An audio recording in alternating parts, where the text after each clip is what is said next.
Engineering mathematics 1 के lecture में आपका स्वागत है और आज हम दो वेरिएबल के फंक्शन की लिमिट के मूल्यांकन के बारे में बात करेंगे। पिछले लेक्चर में हमने इस लिमिट एफ एक्स वाई को x Y goes to x शून्य वाई शून्य जो इक्वल है एल के रूप में देखा है। इसे इस एप्सिलॉन डेल्टा दृष्टिकोण का उपयोग करके परिभाषित किया गया था, जिसका अर्थ यह है कि यदि किसी रियल नंबर के लिए एप्सिलॉन पॉजिटिव है, हम एक रियल नंबर डेल्टा पॉजिटिव पा सकते हैं, जैसे कि F x minus L epsilon से कम है, इसलिए दोनों के बीच का अंतर एफ एक्स वाई और माइनस इसका लिमिटिंग वैल्यू एल एक आर्बिट्रेरी एप्सिलॉन के लिए दिए गए किसी नंबर के लिए एप्सिलॉन से कम होता है, जब भी यह एक्स वाई एक्स शून्य वाई शून्य पॉइंट के डेल्टा नेबरहुड में होता है। और हमने देखा है कि यह दृष्टिकोण यह सत्यापित करने में उपयोगी है कि दिया गया नंबर एल लिमिट है, लेकिन हमें यह अनुमान लगाना होगा कि लिमिट एल क्या है। आज के लेक्चर में हम अधिक व्यावहारिक मुद्दों की तलाश करेंगे, जैसे कि इस नंबर एल कैसे प्राप्त करें और एप्सिलॉन डेल्टा दृष्टिकोण का उपयोग यह वेरीफाई करने के लिए किया जा सकता है कि यह दिया गया नंबर एल है। इसलिए सिंगल वेरिएबल के फंक्शन के लिए लिमिट की बात करते समय हमारे पास विशेष पॉइंट पर पहुंचने के लिए दो पथ थे। यहाँ एक्स एक्सिस पर एक्स शून्य, जैसा कि इस मामले में हम दाएं तरफ से इस पॉइंट तक पहुंच सकते हैं, या सिंगल वेरिएबल के फंक्शन के मामले में हम बाएं तरफ से इस पॉइंट एक्स शून्य तक पहुंच सकते हैं। लेकिन अब हमारे पास इस मामले में दो या दो से अधिक वेरिएबल के फंक्शन हैं। मान लीजिए कि यह एक्स एक्सिस वाई एक्सिस और जेड एक्सिस है, तो एक्स वाई प्लेन में हमारे पास इस फंक्शन का यह डोमेन है। मान लीजिए कि हम यहाँ इस पॉइंट पी पर पहुँचना चाहते हैं, तो इस पॉइंट तक पहुँचने के कई रास्ते हैं। हम लिमिट प्राप्त करने के लिए किसी भी दिशा से और किसी भी पथ का उपयोग करके इस पॉइंट तक पहुंच सकते हैं, जैसे ही एक्स वाई इस विशेष पॉइंट पी तक पहुंचता है। जबकि सिंगल वेरिएबल के मामले में हमारे पास केवल दो पथ थे, इसलिए हम दाईं ओर से लिमिट और बाईं ओर से लिमिट की जांच करते थे, और यदि वे इक्वल हैं तो हम कहते हैं कि लिमिट एग्जिस्ट करता है और लिमिट उस वैल्यू के इक्वल है, या यदि वे दो लिमिट भिन्न हैं तो हम कहते हैं कि इसमें लिमिट एग्जिस्ट नहीं करता है। क्योंकि हमारे पास एक विशेष पॉइंट तक पहुंचने के लिए इनफाइनाइट कई पथ हैं, इसलिए उस स्थिति में किसी विशेष पथ के अलोंग लिमिट खोजना और यह कहना कि यह लिमिट है काफ़ी मुश्किल है। इसलिए जैसा कि मैंने यहाँ टिप्पणी की है, ध्यान दें कि यह x Y goes to x शून्य वाई शून्य पॉइंट दो डायमेंशन प्लेन में इस विशेष पॉइंट एक्स शून्य वाई शून्य में एक्स वाई को जोड़ने वाले पथ इनफाइनाइट है। लिमिट अगर एग्जिस्ट करता है तो यूनिक है। सभी पथों के साथ लिमिट समान होना चाहिए, जिसका अर्थ यह है कि किसी विशेष पथ के पॉइंट पी पर पहुंचकर और फंक्शन एफ एक्स वाई को x Y goes to x y शून्य के लिमिट का पता लगाकर लिमिट को प्राप्त नहीं किया जा सकता है। हालांकि अगर लिमिट पथ पर निर्भर है, तो यदि हम दो अलग अलग पथों के अलोंग यह पाते हैं कि लिमिट अलग है, तो कम से कम हम यह निष्कर्ष निकाल सकते हैं कि लिमिट एग्जिस्ट नहीं करता है। लेकिन दो या कई अलग अलग पथों के अलोंग लिमिट प्राप्त करना, हालांकि वह लिमिट समान हो सकती है, लेकिन हम यह निष्कर्ष नहीं निकाल सकते हैं कि कोई विशेष नंबर ही लिमिट है, क्योंकि कोई अन्य पथ हो सकता है जहां लिमिट भिन्न हो सकता है। तो यह निष्कर्ष निकलता है कि किसी विशेष पथ के अलोंग लिमिट पाना संभव नहीं है। लेकिन हम जो निष्कर्ष निकाल सकते हैं वह यह है कि यदि हमें दो अलग अलग पथ मिलते हैं और उन पथों के अलोंग लिमिट अलग है, तो हम कह सकते हैं कि लिमिट एग्जिस्ट नहीं करता है। तो अब हम जब एक्स वाई किसी विशेष इक्वल पॉइंट की ओर बढ़ता है, ऐसे में एफ एक्स वाई के एक फंक्शन की लिमिट का पता लगाने की कुछ संभावनाएं देखेंगे। उदाहरण के लिए इस उदाहरण को कंसिडर करें, जहां X square Y over x 4 plus Y square और x Y goes to 0 0 along Y X पथ के इक्वल है, और दूसरा, हम फिर से वही फंक्शन लेंगे और इस y पथ के along x Y goes to 0 0 x square के इक्वल है।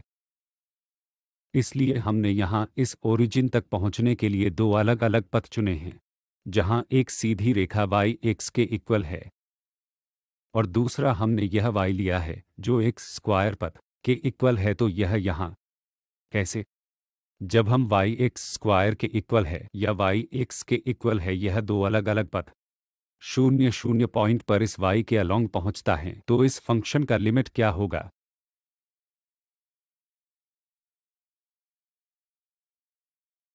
तो यदि हम यहाँ y को x के इक्वल लेते हैं तो हम ओरिजिन की ओर जाते हैं और इस मामले में जब y x के इक्वल होता है तो हम यहाँ x स्क्वायर रखेंगे तो y फिर से x हो जाएगा। इसलिए हमारे पास यहाँ x power 4 plus x square है और अब हम जा सकते हैं जैसे ही x गोज़ टू 0 है, क्योंकि इस पथ के अलोंग अब हमने इस y इक्वल टू x को प्रतिबंधित कर दिया है, इसलिए हमने यहाँ y इक्वल टू x को सब्स्टिट्यूट कर दिया है। इसलिए अब हम यह x गोज़ टू 0 ले सकते हैं। इस लिमिट का क्या होगा? तो यहाँ लिमिट x गोज़ टू 0 और यह x स्क्वायर है जिसे हम कैंसिल कर सकते हैं।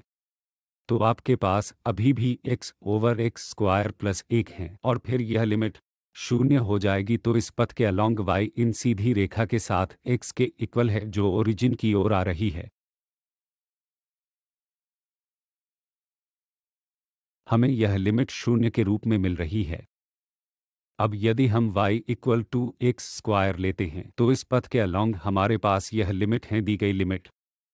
जैसे लिमिट x फिर से 0 हो जाती है, यह पथ y equal to x square भी 0 के करीब आ रहा है, लेकिन इस पैराबोलिक पथ के साथ यहाँ हमारे पास x इक्वल टू 0 है और एक्स स्क्वायर y फिर से एक्स स्क्वायर है, तो हमारे पास x पावर 4 है और y स्क्वायर x पावर 4 है। इसलिए इस मामले में हम यह देखते हैं यहाँ x पावर 4 और फिर आपके पास 2x पावर 4 हैं, तो यह लिमिट केवल आधी होगी।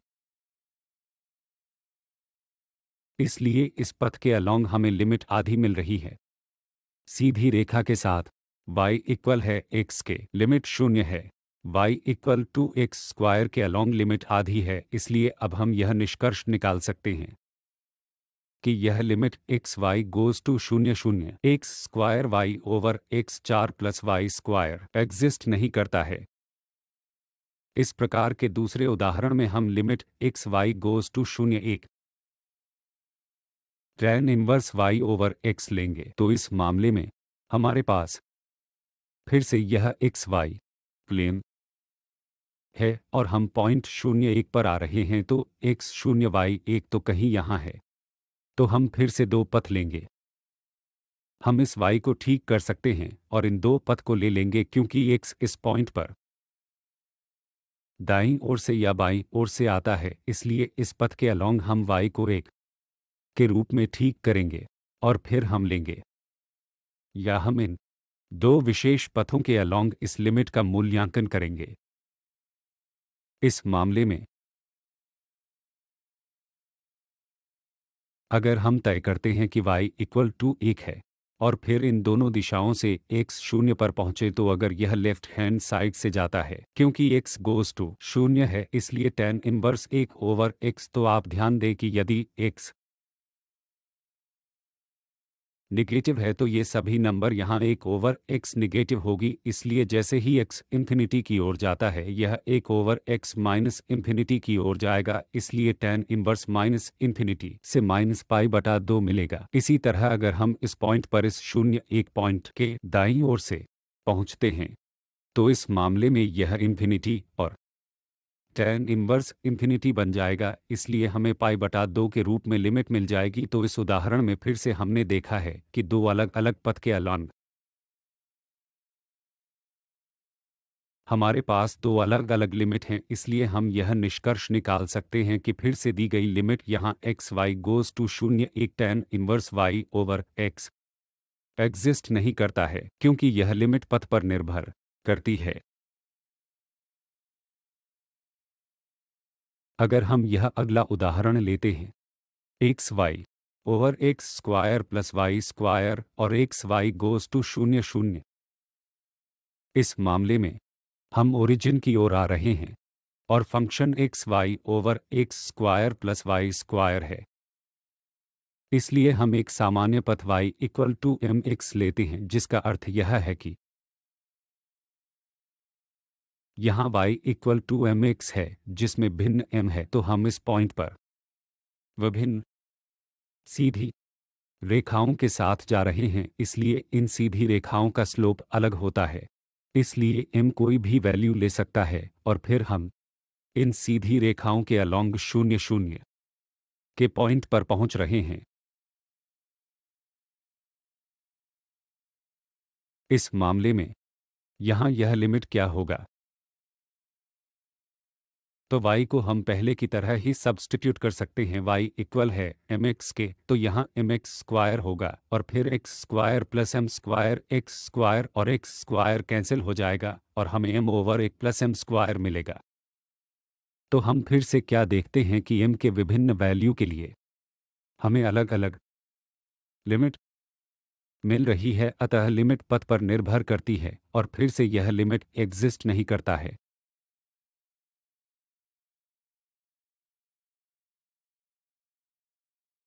इस तरह के लिमिट को कंप्यूट करने के लिए एक वैकल्पिक दृष्टिकोण एक अलग कोऑर्डिनेट सिस्टम का उपयोग कर सकता है और हम कार्टेशियन से पोलर कोऑर्डिनेट में कोऑर्डिनेट सिस्टम के परिवर्तन का उपयोग कर सकते हैं। इस मामले में हम जानते हैं रूपांतरण जो कि x equal to r cos theta है और y equal to r sine theta है। इसलिए इस मामले में अब हम विभिन्न कोऑर्डिनेट सिस्टम पर काम करेंगे और पोलर कोऑर्डिनेट में तो यह लिमिट यहाँ y goes to 0 0 x Y over x square y square को साइन थीटा कॉस थीटा के रूप में दिया जाएगा, क्योंकि यदि हम यहाँ x को r कॉस थीटा और y को r साइन थीटा के रूप में सब्स्टिट्यूट करते हैं और फिर x square plus Y square r square बन जाएगा और यह लिमिट यहाँ एक्स वाई गोज़ टू 0 0 यह लिमिट होगी जैसे r गोज़ टू 0, क्योंकि पोलर कोऑर्डिनेट में अब हमारे पास यह r है और यह थीटा है और यह r है। अगर हम थीटा से इंडिपेंडेंट r से 0 तक पहुंचते हैं तो हम इस इनफाइनाइट से ओरिजिन तक पहुंचेंगे। यहाँ यह limit x Y goes to 0 0 इस लिमिट r गोज़ टू 0 और r cos theta r sin theta over r square के इक्वल होगा और यह r कैंसिल हो जाता है, इसलिए हमें यह cos थीटा और sin थीटा मिलता है। तो हम जो देखते हैं वह यह है कि यह लिमिट थीटा पर निर्भर करती है, इसलिए यदि हम इस लिमिट तक पहुंचने के लिए या यहाँ इस पॉइंट ओरिजिन की ओर इस दृष्टिकोण के लिए एक अलग कोण चुनते हैं तो वैल्यू अलग होगा, तो फिर से समान स्थिति होगी, यानी कि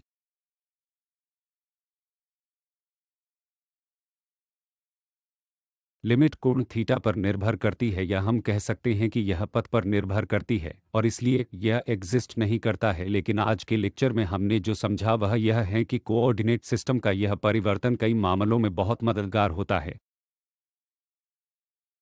उदाहरण के लिए हम इस समस्या x square Y over x square plus Y square को कंसिडर करते हैं और यदि हम कोऑर्डिनेट सिस्टम को पोलर में बदलते हैं तो पहले की तरह सब्स्टिट्यूशन द्वारा हम यह लिख सकते हैं कि limit x Y goes to 0 0 x square Y over x square y square equal है, तो फिर से लिमिट r गोज़ टू 0 और एक्स स्क्वायर को r स्क्वायर का स्क्वायर थीटा वाई आर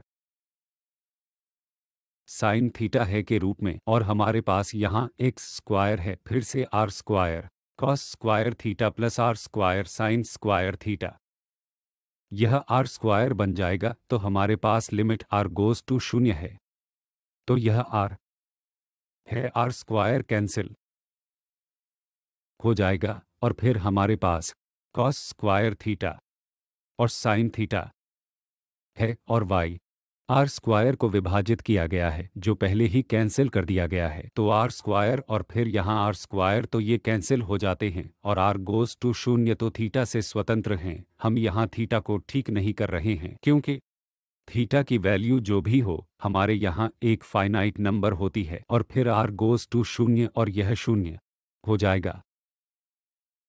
इस मामले में यह लिमिट 0 है। इसलिए कोऑर्डिनेट सिस्टम में बदलकर मूल्यांकन आसान था और अब हम यह निष्कर्ष निकाल सकते हैं कि लिमिट 0 है। फिर से ध्यान दीजिए कि हमने पथ तय नहीं किया है, क्योंकि यहाँ यह लिमिट हमें थीटा से इंडिपेंडेंट रूप से मिला है। इसलिए थीटा के मूल्य को तय किए बिना हम इस 0 तक पहुँचे हैं। इसलिए यह लिमिट विशेष पथ के अलोंग नहीं है। यह पथ से इंडिपेंडेंट है। इसलिए मैंने जैसा कहा था कि इस प्रकार कोऑर्डिनेट सिस्टम को बदलना बहुत मददगार होता है। उदाहरण के लिए हमने इस विशेष मामले में देखा है कि कोई फिर से भ्रमित हो सकता है कि y इक्वल टू mx रेखा के अलोंग इस पॉइंट पर पहुंचना भी 0 लिमिट देगा, लेकिन यहाँ हमने पथ तय कर दिया है। इसलिए y इक्वल टू mx है। ये 0 पॉइंट तक पहुंचने वाली सीधी रेखाएं हैं।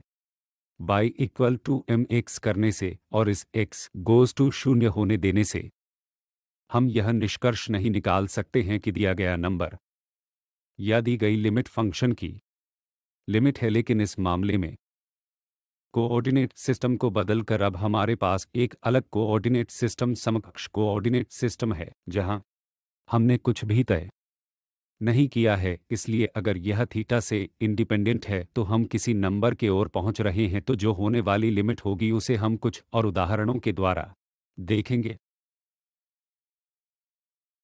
तो थीटा पर कोई निर्भरता नहीं है, इसलिए इस मामले में लिमिट एग्जिस्ट करता है और लिमिट 0 के इक्वल है। तो यहाँ sine inverse x plus 2y और 3x प्लस 6y, तो यह कोऑर्डिनेट सिस्टम को बदले बिना काम करने वाला एक और दृष्टिकोण है।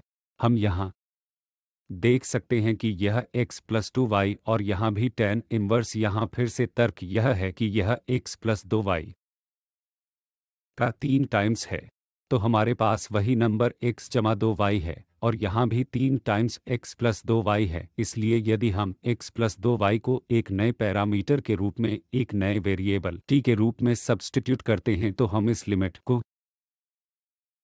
लिमिट साइन इनवर्स में कन्वर्ट कर सकते हैं। तो यह t के रूप में सब्स्टिट्यूट किया जाता है और फिर tan इनवर्स 3 टाइम्स t और लिमिट t 0 तक पहुंच जाती है।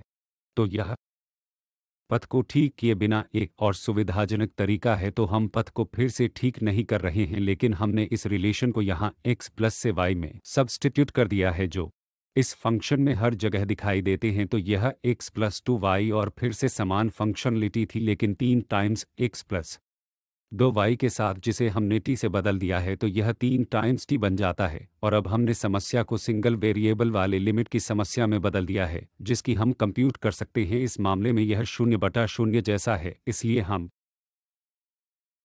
एल हॉस्पिटल रूल का प्रयोग कर सकते हैं, जो कहता है कि यह होगा 1/√1 माइनस टी स्क्वायर होगा और फिर यहाँ यह 3 और 1 प्लस 9 टी स्क्वायर होगा और फिर लिमिट t गोज़ टू 0। इस मामले में t गोज़ टू 0 यह 1 होगा और फिर हमारे पास यहाँ 3 है, तो 1/3, तो यह लिमिट 1/3